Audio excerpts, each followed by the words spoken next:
Strictly two-player games, this one has blown me out of the water.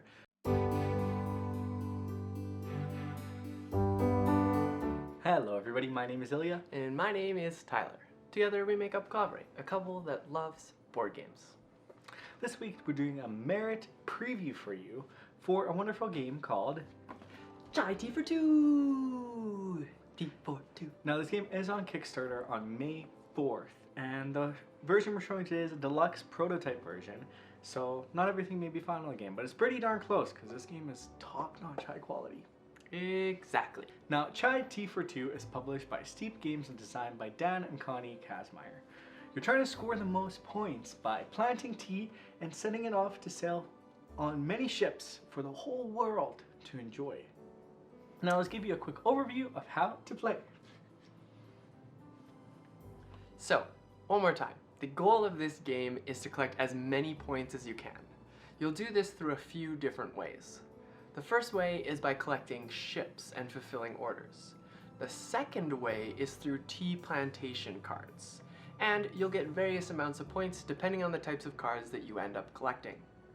So how do we collect these points?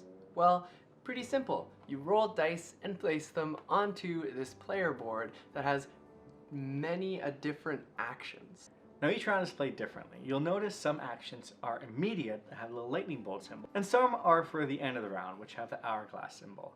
Essentially, you'll want to collect plantation cards, furthering pathways for your cards, which essentially allow you to push little leaves up and closer to the ships.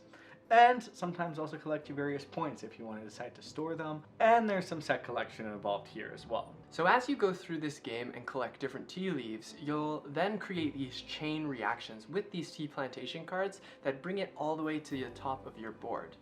At this point, when you move them onto or past the top of your board, you can send them away on ships. Now ships are the end of the round action. Essentially what you'll do is you'll bid for them and collect them at the end, and if you have the tea ready to go, they'll get set off to sail. And that's when you can redeem the points. The other round end action is this one. It essentially just allows you to move your little tokens up closer to the ships. And the whole game is kind of that spatial puzzle. You're trying to move your leaves up. There's many ways to do that, and you just have to outsmart your opponent. Now the game ends when one of the players has between 3 to 5 ships decided by you. If you want a longer game, you can go for the 5 ships. If you want a shorter one, you can go for 3. Now if you want to learn more about the game, check out the Kickstarter page down below. Alright, let's dive right into our merit review. This is where we talk about the memorability, the education, the replayability, the imagination, and the target. Well, let's dive right into that memorability. Why is Chai for Tea so memorable? Or is it? Yeah, it's pretty memorable. I really like the game because you can create chain reactions in this, and it feels really powerful to have one tea leaf. You just have to push it once and then it moves 4 spaces up, and it's like, yes, I did this, I put that together. Or the swapping that you can do in the game as well, that's kind of neat. Yeah, it's pretty rare to get it so it just continues moving, but the swapping really allows that to happen, and that's a really interesting aspect because those spaces are also limited, so you have to kind of watch what the other person is doing, so it's a little fun. And with so many dice, it feels as if you have to really plan ahead, but it's cool because you could be like, oh, I should put these here now instead, so that you don't get the opportunity to take it away from me. Yes. So the other thing that makes this game super memorable is that every game we've played so far has been extremely close. And we never really know who's going to win until we finally count the points at the end. And I like that in games because then you don't necessarily know that this person's super far ahead. Because there's been games where I went for the lower ships and mainly just had a better plantation board, where vice versa kind of deal happened too. Oh yeah, let's talk about education. Knowledge is power. Go for it. Well, I kind of alluded to this in our memorability conversation, but you really have to plan ahead in this game, and I think that's a very important skill to have and that you can grow in this game. You have to strategically place your dice, I think, because you can tell what the other player is going to be, well, sometimes. You can guess at what they're going to be doing, so it helps you in blocking or making sure you take that space before they take it. it's a lot of fun. And then obviously, of course, like fulfilling orders, like you have to plan ahead, make sure you get them there in time. Yeah, each turn you take is very meaningful and definitely has an impact for your whole game. So you do really want to consider if getting this card is worth it, if it's going to pay out for the long run. And there's always times to move around, but like efficiency is another skill set I think you'll definitely gain from this game. Because there's definitely been times where I'm like, I'm going to buy this card and put it here. And then 2 moves later, I'm like, why did I put it there? I should have put it there, because then it would have created, Yeah, you really have to prioritize like what you do and when you do it. But definitely what Tyler mentioned too is really you have to get into the other person's head.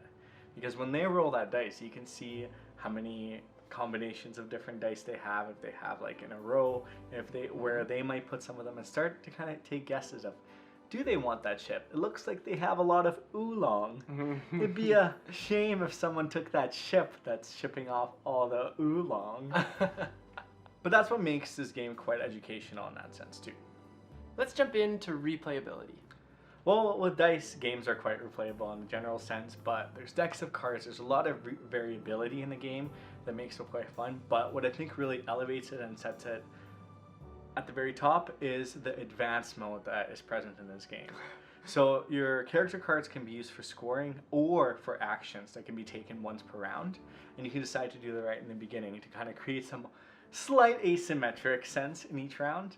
And then the player boards are super neat because you have an advanced side on the back as well, where in the first side they just ship off to the seas and you just move them around. But on the other side you can oxidize your tea leaves and transform them into different tea leaves. So it really tickles your brain in quite a unique way, I find, but makes your game quite replayable as well. Yep. Yeah, because you have to find like optimal pathing, and it's very, very cool. The other thing I'll say about replayability is this unique aspect of the ships being from like scoring from 3 to 10, I believe.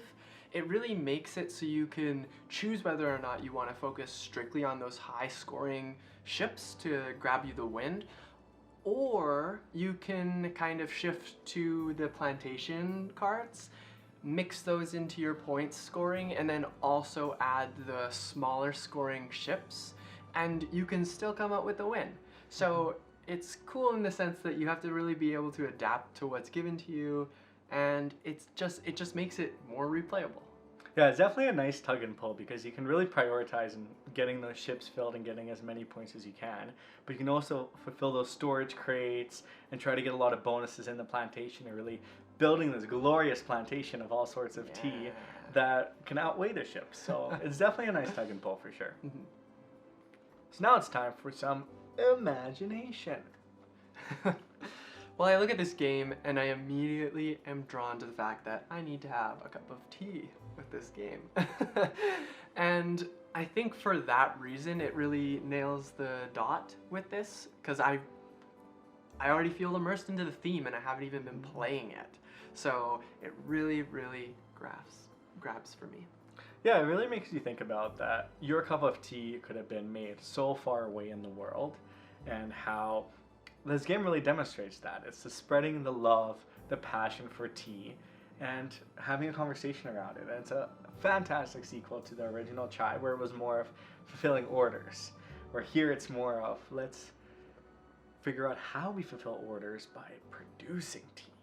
And still fulfilling orders, because that's what we do in this game. Spreading the love of tea. Yeah. But it is pretty neat because they do outline it in the rulebook as well, and they explain like the history behind the tea races. So it's very fascinating, and it gives, maybe this should have been in the education piece, but it does give you like more education about like what this story was based on, which really lets you dive into that theme a little bit more. And hey, there'd be no imagination without some education. Well, last but not least, Target. Who's this game for? Well, if you love tea, if you want to learn more about tea, if you want a game to kind of sit and cozy up with a blanket and play, this is definitely the game for you. It can be quite simple, where you're just racing to get chips, but it can also get quite complex and be a pretty heavy game in my opinion, actually, with the advanced side. Yeah, there's just a lot of thinking. I wouldn't necessarily call it a heavy game, but there's a lot of thinking that goes into it. When I think it's heavy. All right. So this is called Chai Tea for Two for a reason. It's a 2-player game, and I think that's really good. If you're interested in 2-player games, this game does not disappoint. And then on top of that, they've decided to add a solo mode into this game, which is quite enjoyable. And I really like the mechanics here too. There's a little bit of set collection, there's a little bit of worker placement with dice. Just overall, it's a great little feel. Yep, I love worker placements, so adding that element of randomness with the dice and into this game, it really makes me happy because it's my favorite mechanic, but it's handy because it provides that like gateway or introduction to what seems like a complex mechanic, and they make it easy. Mm-hmm. Well, thank you so much for watching. Definitely check out Chai Tea for Two on the Kickstarter. We'll link it down below. It's live May the 4th. And you really want to get in on this one because it's slowly becoming possibly one of my favorite 2-player games. Strictly 2-player games, this one has blown me out of the water. Mm-hmm. I love this game, and to be totally honest, 2-player games that are just strictly 2-player games, I sometimes have a hard time playing. So, Chai Tea for Two. Definitely check it out. I think he'll join in the ranks of Watergate, Seven Wonders Duel. Ooh. They've done a phenomenal job with this game, and I would definitely recommend checking it out.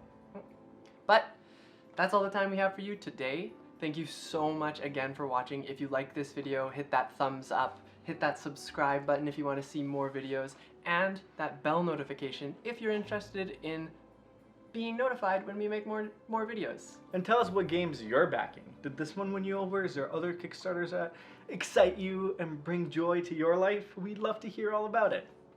Until then, we'll see you later. Bye. Bye.